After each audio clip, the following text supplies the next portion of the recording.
안녕하세요. 박지숙의 마인드 힐링 시간입니다. 예전에는 몸짱이 멋져 보이는 시대였다면 지금은 몸과 마음의 균형과 건강이 조화로운 사람이 더욱 멋져 보이는 세상인 것 같습니다. 그러기 위해서는 자기 관리를 하는 방법도 배우고 잘 알아야 되는 세상인 것 같은데요. 그래서 오늘은 전문가 선생님과 함께 어떻게 하면 나의 심신 관리를 좀 더 효율적으로 할 수 있을까에 대한 건강 노하우법에 대한 이야기를 나눠볼까 합니다.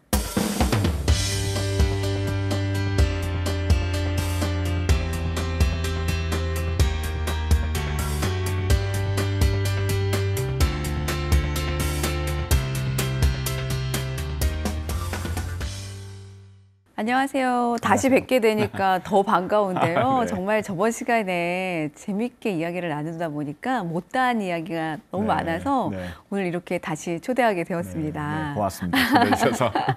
우리가 일전에 이제 지난 시간에는 그 뇌 기능과 뇌 건강에 관한 이야기를 주로 나누었잖아요. 네, 네. 그래서 오늘은 이제 그 현대인들이 또 가장 중요한 어떤 정신과 우리의 마음에도 많은 영향력을 네. 미치고 있는, 면역력에도 많은 영향을 네, 미치고 네. 있는 장 기능과 장 건강에 관한 이야기를 나누고 싶습니다. 네. 그리고 더불어서 그 어떻게 하면 좀 더 젊음을 오랫동안 유지할 수 있을까에 대한 이야기도 함께 나누고 네. 싶은데요. 그 저번 시간에 식생활 나쁜 안 좋은 식이요법 말씀을 하셔서 그랬는지 현대인들이 정말 장이 안 좋으신 분들이 너무 많잖아요. 네. 장이 안 좋다 보니까 마음도 다들 편치 않으시고 그게 또 두 가지가 이제 상관관계가 네, 맞아요. 있는데 그 우리가 이렇게 장 누수 증후군이라고 많이 얘기들을 하세요. 네. 그 증세가 그러니까 정확하게 어떤 걸 얘기하는 걸까요? 장벽은 사실은 소화 흡수를 위해서 이렇게 타이트하게 닫혀져 있어야 하는데 어떤 이유에서는 특히 뭐 대부분 염증 반응이죠. 염증 반응으로 해서 뭐 염증을 일으키는 여러 가지 요소들이 그 조놀리라고 하는 단백질을 합성시키게 되고 이제 그렇게 되면 장벽이 느슨하게 이제 누수가 된다고 하는 거거든요. 그 새는장 증후군 혹은 누수장이라고 네. 많이 알려져 있죠. 그러면 그게 그러니까 장 누수 증후군과 흔히 얘기하는 어떤 과민성 대장 증후군이랑은 같은 거예요? 다른 거예요? 같다라고 할 수도 있고 뭐 아니라고도 할 수 있는데 사실 과민성 대장 증후군은 증상인 거죠. 근데 네. 그 증상이 일어나는 원인 중에 아. 장누수라고 해서 이제 그 현상을 얘기하는 거라 보실 수 있어요. 네. 근데 이제 뭐 과민성 대장 증후군도 그렇고 소장세균 과증식이나 혹은 뭐 소장의 흡수장이라고 해서 그런 여러 가지 장의 문제와 관련된 가장 기저에는 새는장 증후군이라고 하는 그 누수되는 장의 문제가 있는 것이죠. 그럼 이제 과민성 대장 증후군이라고 해서 현대인들이 흔히 겪는 증세들이 주로 뭐 이제 뭐 소화가 잘 안 된다거나 네. 트름이 나온다거나 가스가 찬다거나 뭐 방귀를 자주 낀다든지 이런 식으로 배가 막 헛배가 부르듯이 막 빵빵해지고 네. 이런 것들을 토로하시는 분들이 많잖아요. 그렇죠. 이거는 이제 어떤 과민성 대장 증후군의 증세를 얘기하는 거고 네네네. 이 원인이 장이 새는 네. 장누수라는 이제 이 얘기시군요. 맞습니다. 근데 장누수라는 게 이제 아직 개념이 시청자 여러분들이 딱 와닿지는 않을 것 같아요. 네. 장이 샌다는 게 뭐 이게 뭐 배변 실수를 하는 거야? 이렇게 생각하실 수도 있을 것 같아요. 네. 그래서 새는 장이 정말 배변 실수를 하는 건 아니고요. 새는 장 증후군을 하는 거는 그러니까 저희가 음식을 먹게 되면 음식을 씹게 되고 그리고 위장을 통해서 소화를 일단 1차적으로 시키게 되고 그리고 소장, 대장을 거쳐서 배변을 하게 되잖아요. 네. 근데 이제 소장 같은 경우에는 단순히 음식을 흡수하는 것뿐만 아니라 소장벽에서 음식을 소화시킬 수 있는 소화 요소들이 굉장히 많이 분비가 돼요.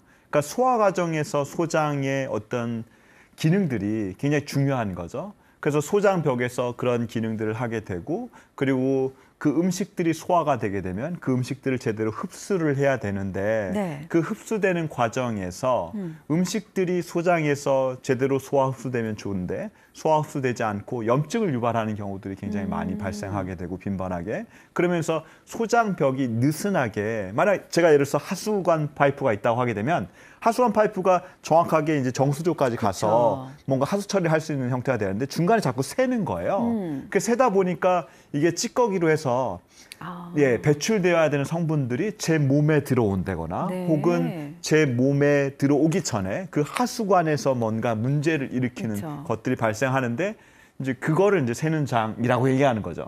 장이 정말로 이렇게 조금씩 틈새가 벌어져서 네. 그런 형태로 여러 가지 이제 문제를 일으키게 되는. 아, 그러면 이제 아까 말씀 주신 그런 염증, 안 좋은 염증 물질들이 사실은 장이 이제 쫀쫀하고 탄탄해서 그쵸. 딱 바로 이제 네. 그 배변하는 데까지 이제 나쁜 물질들은 나가야 되는데 그러한 염증 물질들이 새서 우리 몸으로 퍼진다는 얘기네요. 네, 맞아요. 아, 네, 그런 맞습니다. 물질들이 그럼 퍼져서 뭐 혈관으로 탈 수도 있고 뇌에도 갈 수도 있고 네. 장에서부터 모든 게 이제 다 어떻게 보면 또 시작인 네. 거네요. 그렇죠.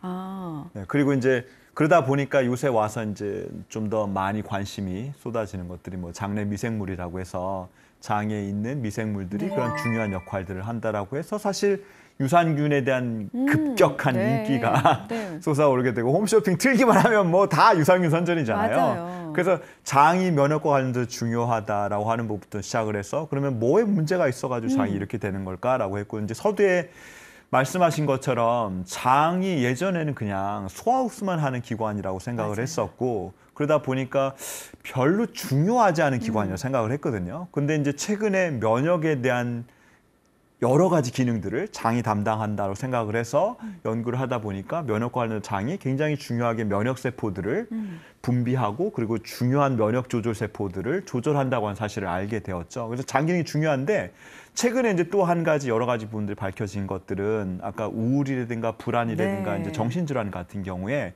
예전에는 뭐 우울이라든가 불안에 대한 부분들을 단순히 뇌에서 발생하는 신경전달 물질의 어떤 부족이라든가 불균형의 문제로만 봤어요. 그래서 이제 여러 가지 정신과 약들이 대부분 이제 신경전달 물질을 조정할 수 있는 네. 그런 이제 기전을 가지고 있는데 실질적으로 이제 정신과 약을 먹으면서 이제 좀 뭔가 편안함을 얻으시거나 뭔가 그런 부분에 그러니까 해결을 보시는 분들도 있지만 연구들을 이제 중점으로 해서 2000년도 초반에 이제 미국에서 정신보건원에서 이제 연구를 대단위로 해서 이런 정신과 약들이 정말로 위약과 비교했을 때 정말로 효과를 일으킬 수 있는 뭔가가 있느냐에 대한 부분들을 봤을 때 그렇지 않다라고 하는 결론이 나오게 됐고 아, 네. 그리고 이제 그런 부분들을 좀 더 살펴보다 보니까 우울증과 혹은 불안이라든가 공황장애로 하는 부분들이 대부분 장에서 발생하는 염증 반응으로 인해서 실질적으로 뇌의 염증 반응까지 이어지게 되면 그런 부분들이 사실은 정신과적인 문제를 일으킨다고 하는 네. 가설로 시작된 여러 가지 네. 이론들이 최근에는 굉장히 많이 활성화가 되고 인정되기 있군요. 시작했습니다. 그 사실 뭐 정말로 정신과적인 정신과 약이 필요하신 분도 있고 네네네. 또 어떤 분들은 그러니까 정신과 약보다는 그 생활 습관이라든지 장 관리를 잘 하는 것만으로도 또 많은 호전을 보이는 분들도 있고 그렇죠. 네. 뭐 다양할 것 같아요. 네. 근데 말씀 주셨듯이 장 기능이 우리의 면역력 그리고 이제 정신 건강, 감정적인 무드 이런 데 많은 영향을 밀접하게 아주 밀접하게 미치다 보니까 장이 제2의 뇌라는 말도 있잖아요. 네네. 그러면 우리의 이 장을 어떻게 관리를 해야 되나요? 무조건 유산균만 먹으면 되나요? 네. 네, 제가 그 장내 미생물의 환경을 실제로 볼 수 있는 검사들을 실제로 이제 많이 해보면 장내 미생물의 환경들을 이제 볼 수가 있는데 유산균주라고 해서 저희가 섭취하는 유산균들은 실질적으로 장의 여러 가지 미생물들의 정말로 모래알 정도의 흔적이라고 생각될 정도로 저희 장에 있는 균들이 굉장히 많이 있거든요. 그래서 균주만 따지게 되면 최소한 한 6천에서 한 7천 균주가 네. 있는데 저희가 식약처에서 인정한 균주를 먹을 수 있는 유산균주는 채 19종이 채 안 돼요. 그러다 보니까 6천에서 7천 종의 다양한 균주를 유산균 먹어서 나는 유산균 이렇게 좋은 거 먹고 있는데 네. 당연히 내 장 기능은 좋겠지라고 안심하고 살 수 있는 환경이 절대로 아니라는 네. 거죠. 물론 좋아질 수 있는 유산균들도 있어요. 근데 이제 이렇게 유산균주가 다양하다 보니까 제 몸에 특별히 맞는 균주를 찾는다라고 하는 게 어렵군요. 사실은 어렵습니다.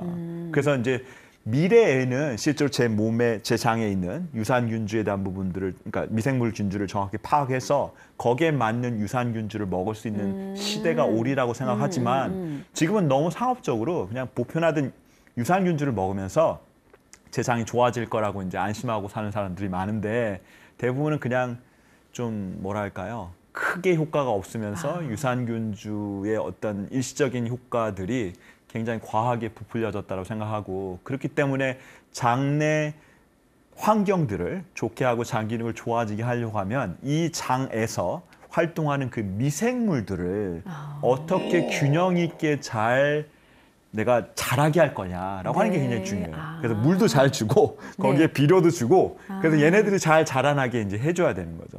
저도 마찬가지로 이제 장이 안 좋을 때 뭐 유산균 먹어서 어떤 유산균을 먹었을 땐 되게 효과가 좋은 것 같은데 어떤 거는 별로 네, 아무 네. 느낌이 없는 게 있고 또 그렇거든요. 유산균주가 너무 많다 보니까 그걸 본인한테 맞는 유산균을 찾는 게 어렵다. 그렇죠. 네. 그러다 보니까 좋은 유산균을 드시는 것도 중요하지만 나의 장에 유익한 미생물이 많이 자랄 수 네, 있는 네.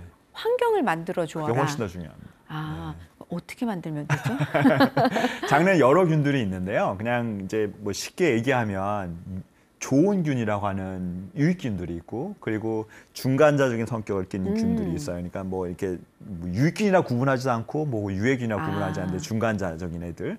그리고 유해균이라고 구분된 아이들도 있는데 이 아이들이 꼭 단순히 악성뿐만 아니라 굉장히 여러 가지 다양한 일을 해요. 그래서 이런 균들이 뭐 장내에서 소화흡수하는 과정을 겪기도 하고 그리고 신경전달 물질을 실제로 합성하기도 하고 그래서 장에 세로토닌이라는 행복 호르몬이 많다라고 얘기하잖아요. 그런데 이 유익균의 먹이가 되는 것을 제가 이제 비료를 주는 것처럼 계속적으로 줘야 되는데 그 유익균의 먹이가 되는 것은 섬유질입니다.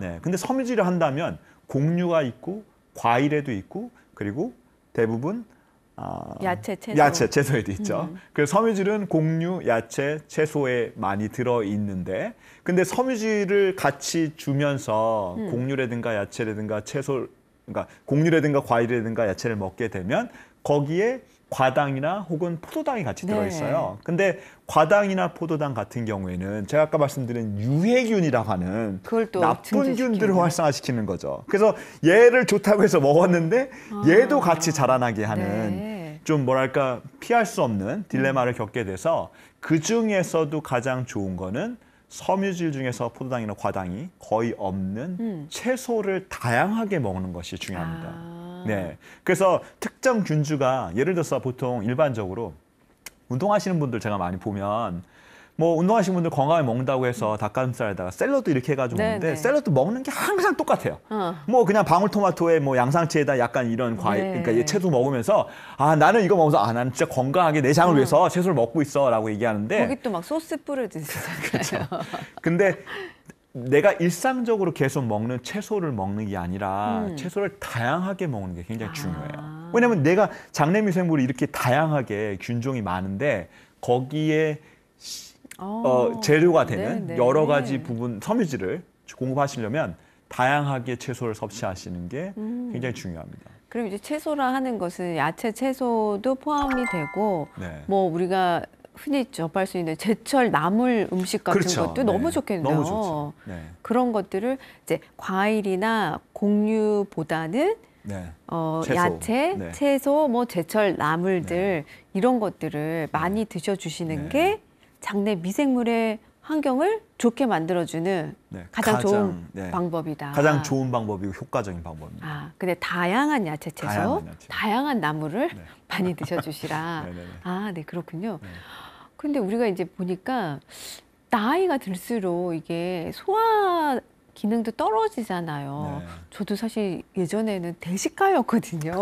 정말 잘 먹는 사람 중에 하나였는데 지금은 뭐를 이렇게 조금만 먹어도 배가 엄청 부른 것 같고 소화가 잘 안 되고 그래요. 근데 이것도 이제 장의 어떤 기능과 관련이 있는 건가요? 그쵸. 장에서 소화 효소를 분비하니까 장과도 관련이 있는데 제가 지난 시간에 말씀드렸던 것처럼 네. 뇌랑도 관련이 있어요. 네. 그래서 소화에 대한 문제를 보게 되면 전 국민의 한 4분의 1 정도니까 한 25% 정도가 소화 문제를 어느 순간에는 겪게 네. 되고 그리고 그 소화 효소 분비되는 게 나이가 들면 들수록 이제 적어지게 돼요. 근데 단순히 이제 위장관의 기능들이나 위장관의 구조적인 뭔가, 그러니까 기관들도 오래 쓰게 되면 그 기능이 저하되는 것들처럼 그렇긴 한데 제가 일례로 뭐 기능학과 관련돼서 이제 그런 소화가 안 되시는 분들을 보게 되면 이제 소화가 안 되니까 일반 소화제가 아니라 소화 효소 자체를 네. 이제 처방을 해서 그 소화 효소를 직접 넣어주는데 어떤 분들은 뭐 위장에서는 이제 그 펩신이라고 해서 염산처럼 작용하는 그 위산을 넣어주시는데 뭐 보통 일반적인 뭐 한두 정이 아니라 한 식전에 한 9개 정도를 먹어야지 그나마 트름할 정도의 소화가 되는 거예요. 그러면 계속 소화 효소를 먹으면서 그렇게 문제를 해결하는 것들도 방법이긴 하지만 사실은 뇌가 이런 소화계의 기능들을 관장하기 때문에 만약 뇌가 그 기능을 잘 못한다고 하게 되면 뇌가 할 수 있는 기능들을 올려서 소화 효소가 좀 잘 분비될수록 할 수 있는 것을 같이 병행해서 하게 되면 가장 좋게 되는 거죠. 아, 그러면 그 뇌가 같이 어떻게 장과 유기적으로 좋게 하는 방법이 뭐였죠? 뇌가 그 장과 관련돼서 이제 좋아지게 하는 부분들을 하시려고 하게 되면 뇌가 예전에는 그냥 단순하게 장의 명령만을 내린다라고 네, 생각을 했어요. 네. 근데 지금은 위장관에서 뇌에 직접적으로 이제 소통할 수 있는 길이 생겨서 서로 소통을 하게 되는데 뇌는 이제 위장관에다 명령을 내릴 때 미주 운동 신경이라고 하는 네, 그 네. 신경을 통해서 위장관을 조정하게 됩니다. 그래서 그 신경이 어느 정도쯤에서 나오게 되냐면 이 목 뒷덜미 정도 되는 부분에서 이제 나와서 제 위장이라든가 혹은 여러 가지 네, 기관들에 네, 가면서 네, 장기들을 조정하게 되거든요. 그래서 그 미주 운동 신경의 실조라고 하는 부분들에서 기능이 이제 손상되게 되면 소화 기능이 정말로 저하되시는 분들이 있는데 그 미주 운동들을 제가 헬스장 가서 아령 가지고 이렇게 운동하듯이 그 운동 신경을 계속적으로 자극을 하게 되면 실제로 소화 기능들이 많이 좋아질 수 있어요. 그러니까 소화 기능과 관련된 어떤 우리 뇌 기능이 미주신경인데 네네네. 이 미주신경을 단련하고 훈련할 수 있는 방법이 있다는 거군요. 네네 맞습니다. 아, 너무 궁금해요. 어떻게 알아요? 보이지 않는 이 미주신경을. 네, 보이지 않는데. 그래서 근데 이제 뇌에서 이제 제가 명령을 내린다고 하게 되면 뇌는 뭐 제가 위에다 명령을 내린다고 하면 그냥 위로 가는 신경이 딱 이렇게 하나로 연결돼서 가는 게 아니라 중간중간에 그렇죠. 여러 가지 이제 경유지를 네. 거치는 거죠. 저희가 고속도로를 가다가도 이제 휴게소에 이렇게 쓰는 것처럼. 그래서 휴게소에 쓸 때 휴게소에 서는 애들이 한둘이 아닐 거 아니에요. 네, 네. 그래서 휴게소에 서는 사람들을 같이 뭔가를 하게 되면 그 사람들이 뭔가 영향을 받을 수 있는 것처럼 미주 운동 신경이 한번 서는 곳이 제 목 뒤쪽에 있게 되고 이제 그 부분들을 어려운 말은 좀 뇌관이라고 하는데 그곳에 같이 있는 신경들이 미주 운동 신경뿐만 아니라 제 목젖을 뭔가 이렇게 움직이면서 발성을 하거나 제가 음식을 삼키는 것도 마찬가지고요. 그래서 제가 음식을 삼키면서 제가 저작 운동을 하고 이제 그렇게 하게 되면 저작을 하게 되고 음식을 삼키면서 이제 식도를 타고 넘어가게 되면 그러면서 사실은 미주 운동 신경에 대한 것들 면서 야 음식이 넘어가니까 소화효소에 대한 것들을 네가 방출시켜라고 같이 얘기하는 거거든요. 소통을 네, 하면서. 네. 그래서 미주 운동 신경을 자극을 하려고 하게 되면 가장 간단한 네. 운동법은 뭐냐면 가글링을 하는 거예요. 네. 우리 흔히 생각하는 가글이요. 네, 그렇죠. 흔히 생각하는 가글은 이제 뭐 양치하시고 그래서 꼬로로록 하면서 이제 양치하시잖아요. 근데 네. 제가 헬스장 가서 근육을 키우려고 하면 뭐 1kg 되는 짜리 아령 가지고 한 달 동안 이렇게 한다고 해서 근육이 네. 키워지는 게 아니라 부하를 좀 늘려야 되잖아요. 네, 그 자극도 부하를 늘리는 것처럼 그냥 저희가 저기 소곤하게 뭐 이렇게 조신하게 이렇게 가글링을 하는 게 아니라 뭐 예를 들어서 화장실에서 가글링 하신 다음에 정말 물이 사방으로 튈 정도로 굉장히 막 세게 하시는 거죠. 격렬하게 격렬하게. 네, 그 격렬하게 어. 한 1분 정도를 계속적으로 가글링을 하게 되면 여기 있는 실질적으로 이 연구계를 목젖을 움직이는 네, 네. 신경들이 자극받게 되면서 그 옆에 있는 미주운동 신경도 자극을 하게 돼서 소화 요소를 방출시키는 데 도움을 받을 수가 있습니다. 그렇군요. 그럼 이제 소화가 잘 안 되고 배가 막 헛배가 부르고 이럴 때는 뭐 소화제 먹고 이런 뭐 좋은 음식 먹는 것도 중요한데 같이 그러니까 조절할 수 있는 뇌를 운동하는 방법이 격렬한 가글을 해라. 네네네. 그렇죠. 정말 이거는 잘 모르실 것 같으세요. 네, 대부분의 사람들은 잘 모르시죠. 정말 유용한 팁일 것 같은데 네. 그러면 이걸 식후에 하는 게 좋나요? 식전에 하는 게 좋나요? 식전에 미리 하시는 게 사실은 좀 더 자극을 하기 위해서 예열을 시키는 거죠. 그래서 아. 예열을 시키는 형태로 해서 그게 더 좋고요. 그리고 뭐 매식전 그렇게 해야 된다면 좀 불편할 수도 있으시니까 뭐 식간이나 그렇게 해서 좀 시간 되실 때 가글링에 대한 부분들을 하루에 최소한 2번 이상 정도 해주시면 네. 많은 도움이 될 수 네, 있습니다. 그렇군요. 사실 소화가 잘 돼야지 우리가 다이어트에도 그렇죠. 도움이 되잖아요. 그래서 다이어트 얘기가 나와서 그런데 지금 많은 현대인들이 이제 뭐 워낙 몸짱 뭐 이런 거에 관심이 많다 보니까 가장 요새 또 유행하고 있는 게 이제 말씀하셨듯이 탄수화물 안 먹는 저탄고지 네. 혹은 이제 간헐적 단식이 엄청 광풍인 것 같아요. 그래서 이제 그만큼 많이 알려졌지만 또 사실 정확한 방법을 모르시는 분들도 네. 많이 계시더라고요. 그래서 그 정확한 방법과 그 유익한 점에 대해서 좀 설명을 해주세요, 우리 대니님께서. 네네네. 그 간헐적 단식을 하면 사실은 좀 어렵게 생각하시는 분들이 굉장히 많아요. 뭐 그리고 간헐적 단식을 하기 위한 뭐 굉장히 여러 가지 룰들이 네. 있거든요. 근데 그런 것들 다 지키면서 해야 되는지로 생각하시는데 간헐적 단식은 사실은 예전에 우리가 다 하던 방법이에요. 그러니까 그 간헐적 단식을 하는 건 뭐냐면 해가 뜨면 먹고 네. 해가 지면 먹지 마라고 하는 거군요. 해가 지면 보이지도 않아요. 네. 그래서 해가 지면 먹지 마는 상태가 사실은 공복인데 네. 저희가 이제 전기가 발명되다 보니까 전기가 있으면 뭐 사실은 뭐 먹는데 전혀 지장이 없잖아요.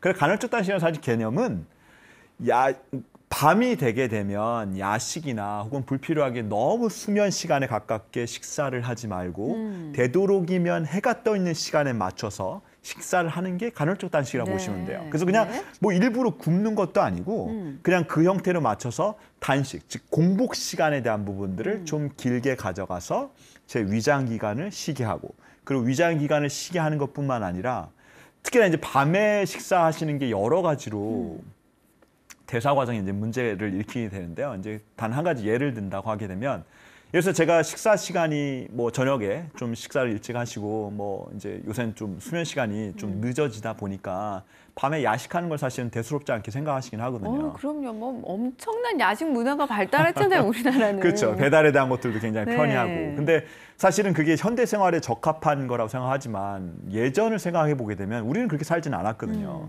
그래서 야식을 하게 되면 가장 큰 문제는 뭐냐면 사실은 췌장에서 인슐린을 분비해서 그리고 여러 가지 소화효소를 분비해서 저희 몸의 여러 가지 대사 과정에 대한 것들은 24시간 주기라고 해서 낮과 밤에 맞춰서 호르몬이 나오게 되어 있습니다.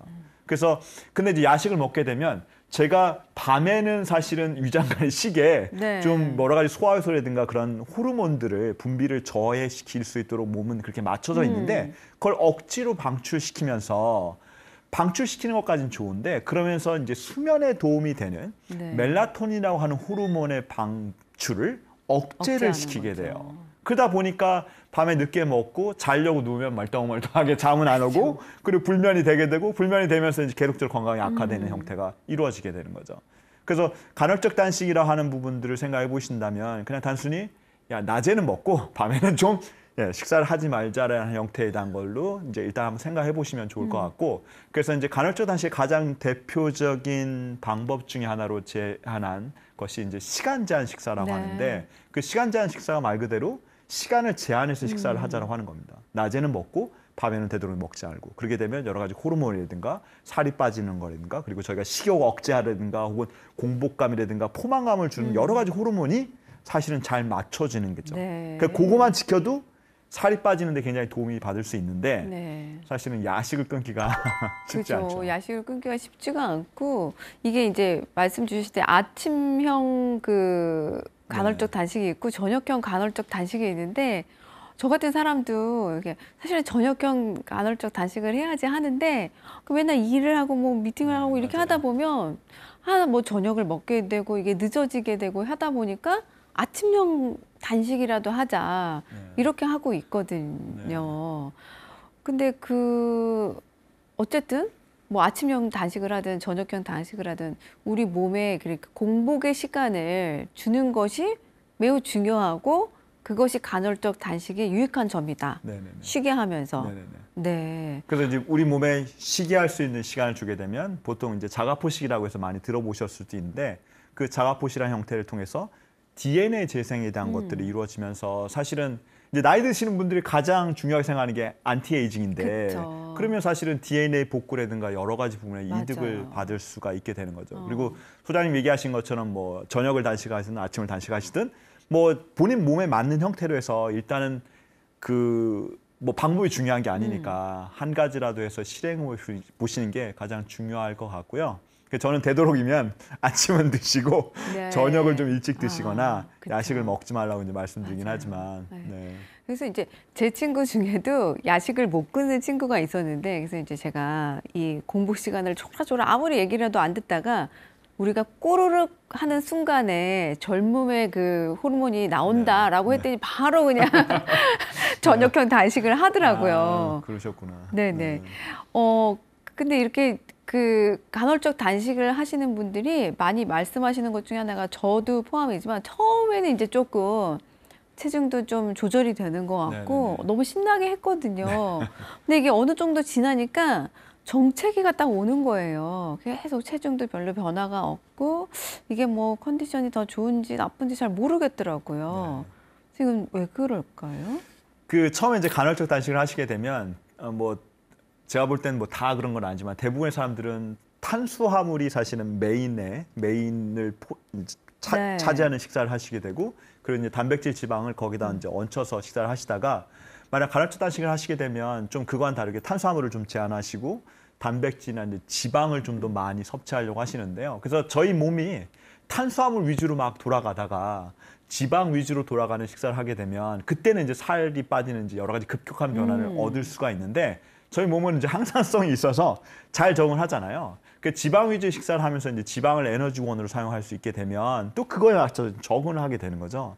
그러면서 처음에 효과는 좀 줄어들긴 반감되고. 하지만, 그렇죠. 반감되긴 하지만 또 그거에 맞춰서 이제 적응을 해서 그런 형태를 이제 유지하게 되거든요. 그래서 최근에 나온 뭐 간헐적 단식과 관련된 부분들을 보게 되면 한 5일 정도는 굉장히 급격한 저탄고지 형태를 하니까 그렇게 하다가 토요일, 일요일 주말에는 좀 탄수화물에 대한 것들을 확 올려서 네. 그렇게 한 그 그러니까 급격한 저탄고지 형태에 대한 부분들이 훨씬 체중 감량에 효과가 있다라고 하는 이제 여러 가지 이제 설명들이 나오고 있어서 그런 방법들을 해보시는 것들도 도움이 될 수 있을 것 같아요. 네.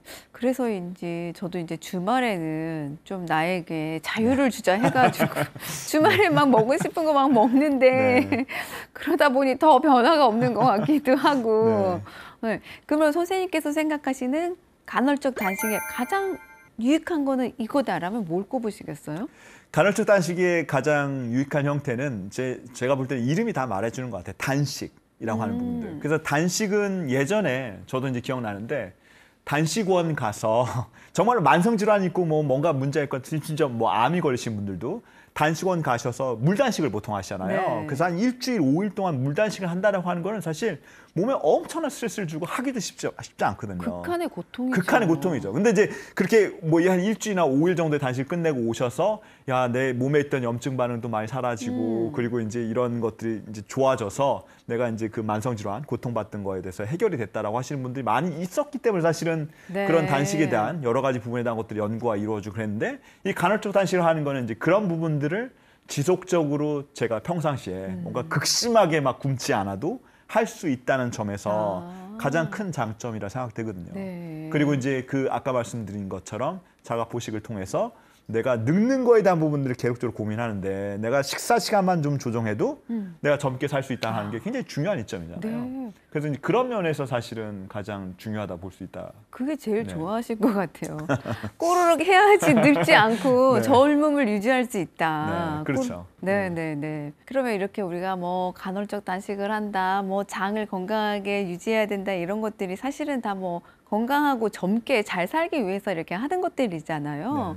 우리가 이제 이 장을 건강하게 유지하기 위해서는 어떤 노력들을 기울여야 합니까?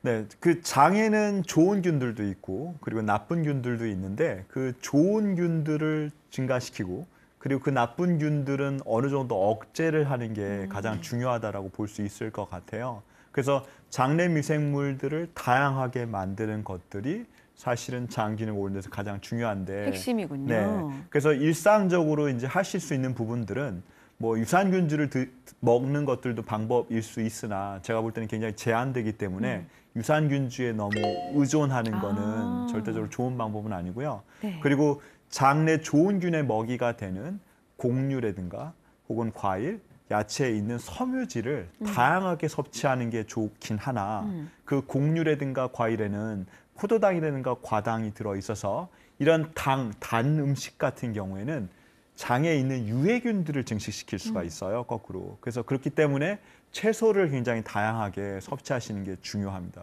그래서 곡류라든가 과일을 섭취하신다고 하면 되도록이면 달지 않은 곡류라든가 달지 않은 과일들을 섭취하시면 좋은데 곡류 중에서는 탄수화물의 함유량이 좀 적은 곡류라 한다면 그리고 안전한 곡류는 요새 이제 많이 수입돼서 저희가 이제 주변에서 쉽게 볼 수 있는 뭐 햄프시드라든가 네. 아마시드라든가 치아시드가 가장 안전하면서 그런 섬유질을 제공할 수 있는 곡류고요. 귀리는요? 귀리는 네. 귀리는 밀과 보리의 어떤 연계성에 네, 있어서 네. 좀 밀처럼 어떤 교차 반응을 보면서 좀 안 좋게 작용할 수 있어요. 네. 그래서 저는 귀리는 약간 세모나 X에 가깝다고 생각해서 네. 귀리는 제한적으로 그렇게 했으면 좋겠고 과일 중에서는 항산화제가 풍부하면서 그리고 달지 않으면서 뭔가 섬유질을 제공할 수 있는 과일들은 베리 종류들이에요. 네, 근데 스트로베리는 딸기여서 네, 다니까 달고. 좀 제한하셔야 되고 뭐 블루베리든가 블랙베리든가 레즈베리는 아사이베리. 그렇죠, 아사이베리든가 달지 않으면서 항산화제도 많이 들어있고 네. 장내에 이제 좋은 섬유질들을 제공할 수 있는 그런 여건들을 마련해 줄 수 있는 거죠. 그리고 또 한 가지 방법이 있는데요. 장내 미생물들을 얘기할 때 그리고 유산균들을 얘기할 때 단세지방산에 대한 부분들을 많이 얘기하세요. 그래서 뭐 단세지방산은 뭐야? 라고 얘기하시는 분들이 있을 것 같아요. 그래서 지방은 대부분 저희가 지방을 먹게 되면 네. 뭐 몸에서 만들어지고 소화 흡수를 시킬 수 있는 거라고 생각하시는데 저희가 먹는 지방으로 섭취할 수 없는 지방산 중에 하나가 단세지방산이에요. 그러니까 단세지방산을 하는 거는 지방산의 크기가 긴 애들도 있고 중간 크기를 하고 있는 아이들도 있고 짧은 크기인데 장세, 중세, 단세지방산이라고 보시면 될 것 같아요. 그래서 중세지방산은 간헐적 단식이나 혹은 저탄고지를 하시는 분은 MCT 오일이라고 해서 네. 많이 드시는 게 중세지방산입니다. 근데 이 중세지방산을 드셔도 몸에 들어가서 이게 단세지방산으로 바뀌지가 않아요. 근데 이 단세지방산은 저희가 먹는 음식으로 섭취할 수 있는 건 아주 제한돼 있고 네. 장내 미생물이 프리바이오틱스라고 하는 섬유질을 원료로 해서 몸 안에서, 그러니까 장내에서 만들어내는 지방산입니다. 근데 이 지방산이 잘 안 만들어지는 균질을 가지고 있으신 분들 같은 경우에는 아무리 섬유질을 섭취한다고 할지라도 그런 부분들이 이제 즉각적으로 안 돼서 네. 이런 단세지방산을 영양제 형태로 섭취할 수 있는 방법들도 있어요.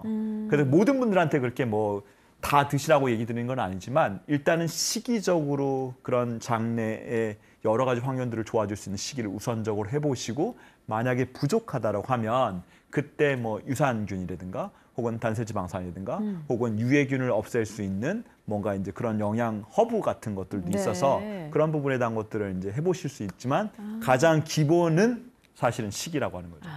이제 지방산 얘기가 나와서 그러는데 그냥 네. 그 지방산이라는 게 그 우리가 섭취할 수 있는 기름 종류를 섭취되는 건가요? 그렇죠. 그 지방산은 저희가 섭취하는 이제 기름인 건데 장과 뇌에 친화적인 지방이 있어요. 그걸 궁금해하실 것 같아요. 네. 그래서 제가 이제 뭐 장과 뇌를 위한다면 좋은 지방을 먹어야 그렇죠. 된다라고 이제 말씀을 네. 드리는데 그래서 그 지방의 이제 가장 중요한 것은 올리브유라고 해서 네. 그래서 올리브유도 사실은 뭐 고온압착이니 저온압착인지 여러 가지 품질에 대한 여러 가지 이슈들이 있는데 식물성 기름들은 대부분 보게 되면 고온압착의 형태로 상업용으로 제조가 많이 돼요. 그러니까 고온에 압착을 해서 막 억지로 짜내는 거죠. 네. 그리고 참기름, 들기름도 고온압착을 하는 경우에 굉장히 고소하잖아요. 네. 그래서 볶아서 이렇게 하니까. 근데 이제 그런 기름들은 제조되는 과정에서 대부분 산패를 많이 마치 커피 그 에스프레소 착 추출할 때처럼. 그렇죠. 그래서 네. 커피에도 지방이 나오나요? 지방이 나오죠. 네. 근데 이제 그런 상업용으로 제조된 기름들은 좀 그런 형태에 대한 것들을 많이 가지고 있고 뭐 그리고 이제 가공식품으로 저희가 이제 외식으로 먹는 그런 식품들은 말할 나위도 없는 거죠. 그래서 지방이 식물성 기름이 좋다라고 저희는 대부분 알고 있지만 네. 식물성 기름은 대부분 산패됐다라고 보시면 되고 아. 그 중에서 좀 안전한 식물성 기름은 올리브유를 드시면 되고 그리고 이제 올리브유 외에 이제 코코넛 오일이라고 해서 식물성 포화지방이 있어요. 그 식물성 포화지방인 코코넛 오일이랑 올리브유를 드시는 게 장과 뇌에는 가장 좀 문제를 일으키지 않으면서 여러 가지 형태로 좀 도움이 될 수 있는 지방이라고 볼 수 있을 것 같습니다. 그러니까 이런 얘기하면 되게 어르신들이 싫어하실 텐데 참기름, 들기름 네. 의견이 분분하잖아요. 네. 정말 좋은 기름, 나쁜 기름 얘기하면서 네. 선생님께서는 어떻게 생각하세요?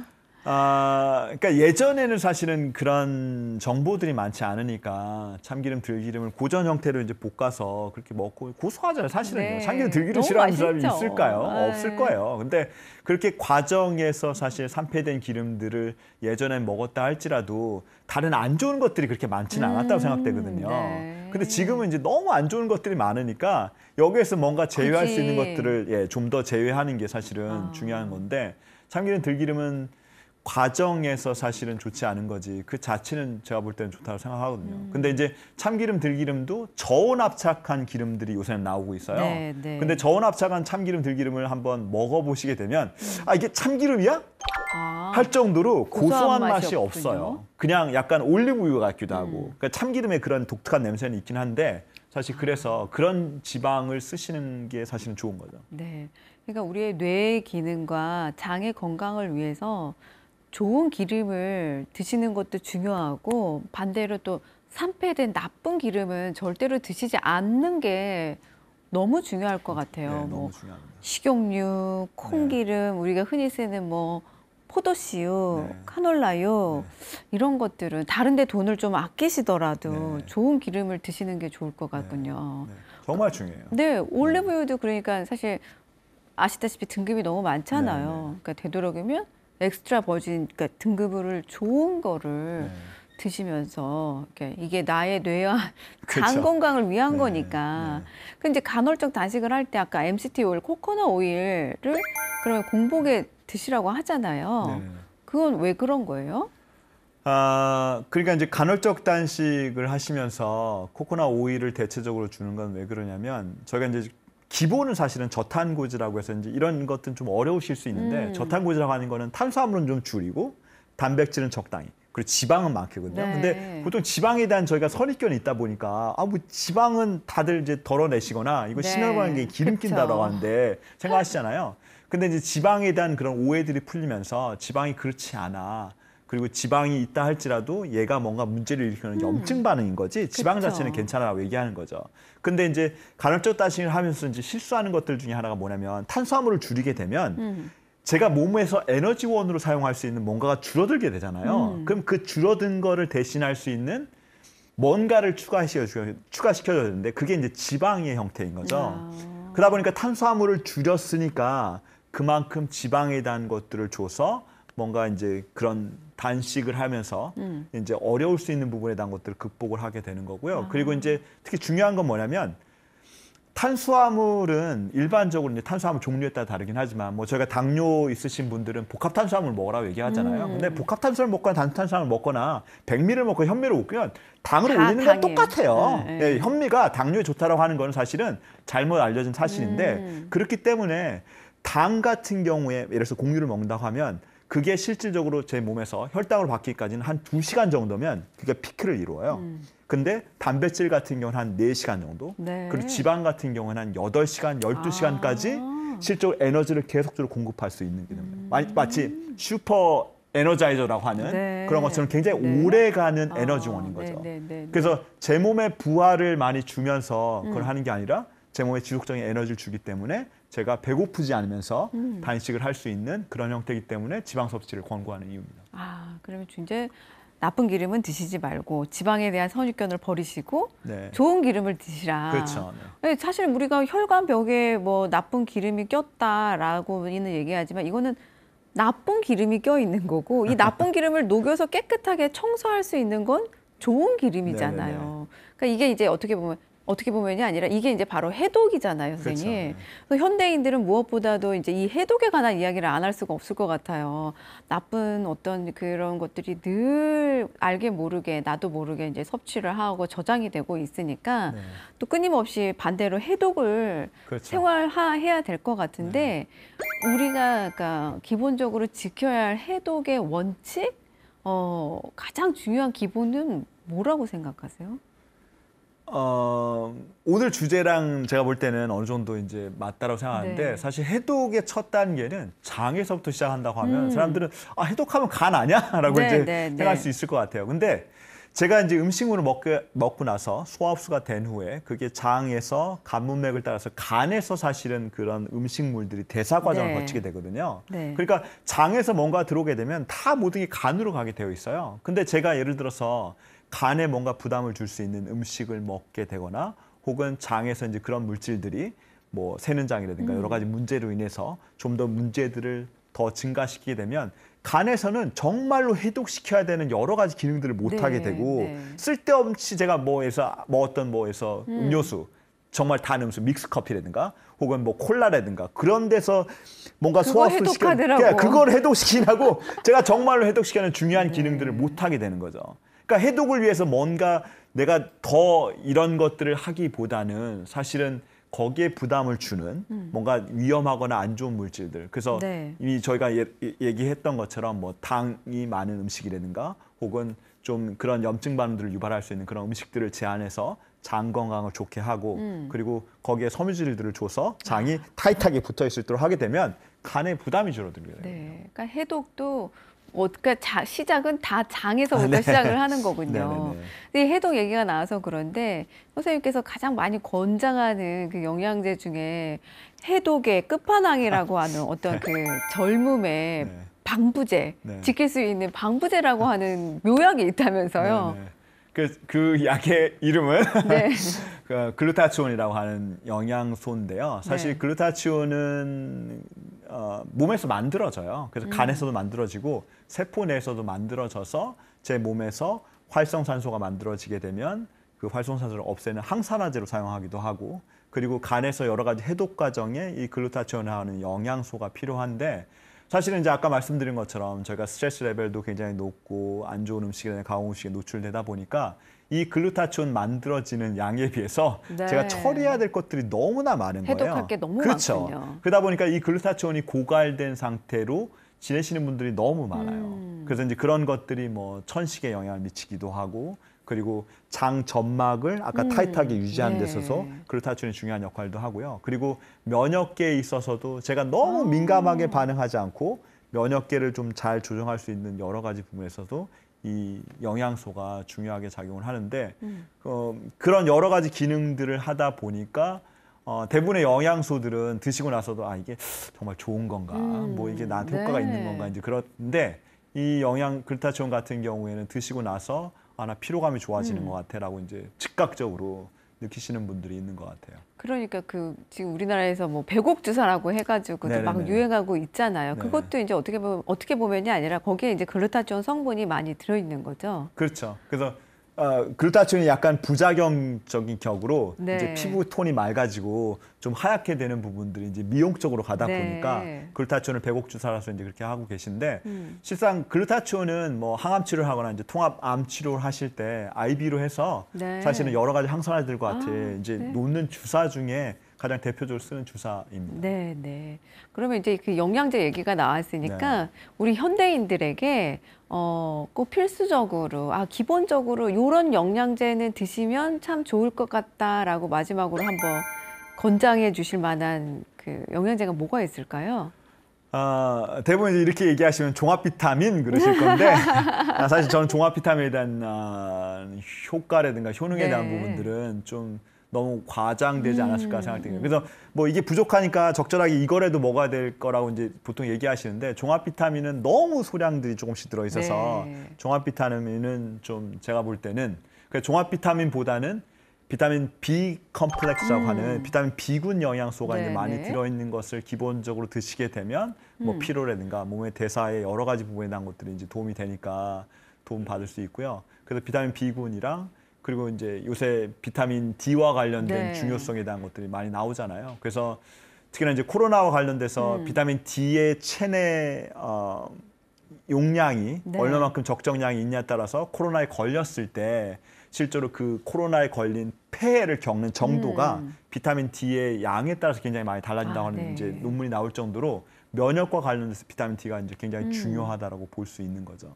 그래서 최소한 비타민 D와 비타민 B 컴플렉스 정도는 드셨으면 좋겠고, 그리고 이제 제가 스트레스가 많거나 혹은 내가 너무 정신 노동이라든가 혹은 육체 노동이라든가 내 식생활이 좋지 않아라고 하면 그런 나쁜 물질들을 없앨 수 있는 항산화제를 많이 선택하시면 좋을 것 같은데요. 그래서 이제 뭐 비타민 C를 선택하시는 네. 분들도 있고, 글루타치온을 선택하시는 분들도 있고, 뭐 셀레늄이라든가 네. 뭐 아연이라든가 허브 쪽에 이제 선택하시는 분인데 항산화제 하나 정도, 한두 개 정도는 네. 드시는 게 제가 볼 때는 좋을 거라고 생각합니다. 그러면 선생님께서 가장 권장하시는 거는 비타민 B 컴플렉스, 그다음에 항산화제인 비타민 C나 뭐 글루타치온 이런 것들 중에 하나, 네. 그다음에 이제 또 비타민 D 면역력과 이런 것들을 위해서. 네. 그러면 이제 기름은 안 권하시나요? 기름은 뭐 영양제로 섭취하시는 건 아니니까. 근데 영양제 섭취하시는 건 오메가나 뭐 이런 것들 많이 얘기하잖아요. 네, 그렇죠. 만약 이제 요 세 개 정도로 하시고 이제 오메가를 한다고 하시게 되면 오메가3는 사실 여러 가지 중재하는 효과를 가지고 있기 때문에 사실은 제 식습관이 좋지 않다고 하게 되면 오메가3를 드시는 건 좀 좋다고 생각해요. 근데 이제 오메가3가 두 가지 종류가 있는데요. EPA라고 하는 것과 DHA라고 하는 게 있어요. 근데 DHA 그러면 저희가 하도 세뇌를 받아서 뇌는 DHA지라고 네, 이제 얘기하시잖아요. 네, 네. 근데 뇌가 정말로 문제가 있거나 뇌에 어떤 여러 가지 증상이 있다면 DH가 함유량이 정말 높거나 혹은 DH만을 드시는 게 사실은 뇌에 훨씬 더 효과적이고요. 예, 그래서 EPA를 먹는다고 하면 이게 DH로 전환이 안 돼요. 그래서 DH를 드시면 좋고, 이게 생선에 많이, 등푸른 생선에 많이 들어있다고 네, 하죠. 네. 그래서 생선을 만약 예를 들어서 일주일에 한 두세 번 정도 드시는 게 내가 안 된다고 하면 오메가3를 드시는데 네. 보통 일반적인 염증 반응에 대한 조절을 위해서는 EPA가 많이 들어있는 걸 드시고 네. 뇌가 걱정이 되신다면 이 DH가 좀 더 많이 들어있는 DHA가 거를 많이 들어있는 거를 드시면 좋습니다. 그래서 오늘 이렇게 실질적으로 우리의 장 건강과 진짜 해독과 영양제까지 말씀을 해주시니까 시청자 여러분이 일상생활에서 바로바로 응용하실 수 있는 유용한 팁을 너무너무 많이 나눠주셔서 좋아하셨을 것 같습니다. 오늘 바쁘신데 시간 내주시고 좋은 말씀 해주셔서 감사합니다. 네, 고맙습니다. 네. 과거에 연연하며 무기력한 마음으로 하루를 지낸다면 나이와 상관없이 노화된 삶을 살 것이고요. 오늘 배우셨던 여러 가지 유용한 팁들 잘 활용하시면서 하루하루 즐겁고 긍정적인 마음으로 사신다면 오랫동안 몸과 마음의 동안으로 즐겁고 행복하게 사실 수 있을 것 같습니다. 우리 시청자 여러분들도 하루하루 행복한 날 되시길 바라봅니다.